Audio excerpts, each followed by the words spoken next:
What if I told you that the most exciting story in college football right now isn't about a Heisman contender or a national title favorite, but about a 19-year-old defensive tackle who's still figuring out how to use his superhuman gifts?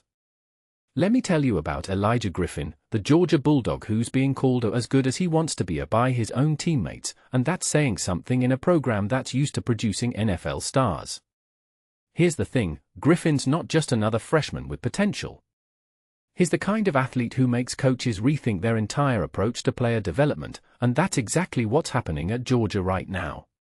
You know how sometimes you watch a player and think, wow, they've got everything, size, speed, strength, but they just don't seem to click. That's been Griffin's story so far. Last season, he finished with 22 tackles, 2.5 tackles for loss, and a sack.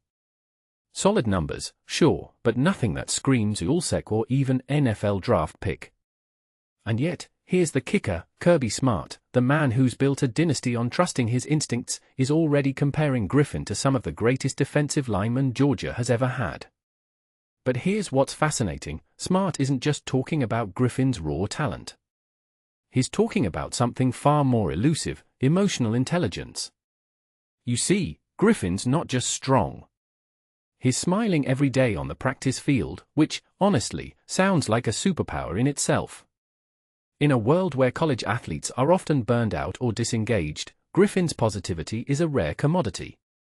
And let's be real, when a coach like Smart says a player lights up every day, that's not just a compliment, it's a warning to the rest of the league. But let's get real for a second. Griffin's not going to carry this team alone. Georgia's defensive line is stacked with veterans like Xavier McLeod and Nnamdi Ogboko, both of whom have been through the ringer. The only real hole is the departure of Christian Miller, who was drafted in the second round last year. That's a loss, sure, but it's also an opportunity for Griffin to step up. And here's where it gets interesting, Griffin's not just trying to fill Miller's shoes. He's trying to outdo the legacy of Jalen Carter, the guy who just became the highest-paid defensive tackle in NFL history. Carter wasn't a superstar as a freshman either. He was a role player, a guy who had to wait until his third year to truly shine. So what does that mean for Griffin?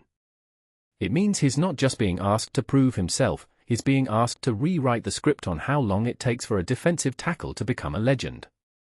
And let's talk about the numbers for a second. Smart's talking about Griffin's bench press, his quickness, his acceleration, all the stuff that makes a great defensive lineman. But here's the thing, those numbers don't matter if he can't translate them into actual game performance.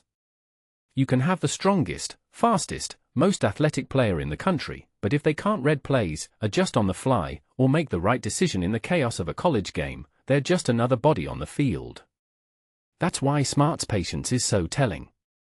He's not rushing Griffin. He's giving him time to grow, to learn, to become the kind of player who doesn't just dominate stats but changes the trajectory of a game. And honestly, that's the kind of mindset that builds champions. Because if Griffin can do that, if he can take that raw talent and turn it into something unstoppable, then Georgia isn't just going to win games, they're going to redefine what's possible in college football. So here's the big question, is Griffin ready to be the next great defensive tackle in Georgia's history? Or is he just another kid with potential who never quite makes it? The answer might not matter right now. What matters is that we're watching a story unfold, one where a young man with everything to prove is about to find out if he can be as good as he wants to be. And if he can? Well, let's just say the NFL better start getting ready for a new era of defensive dominance.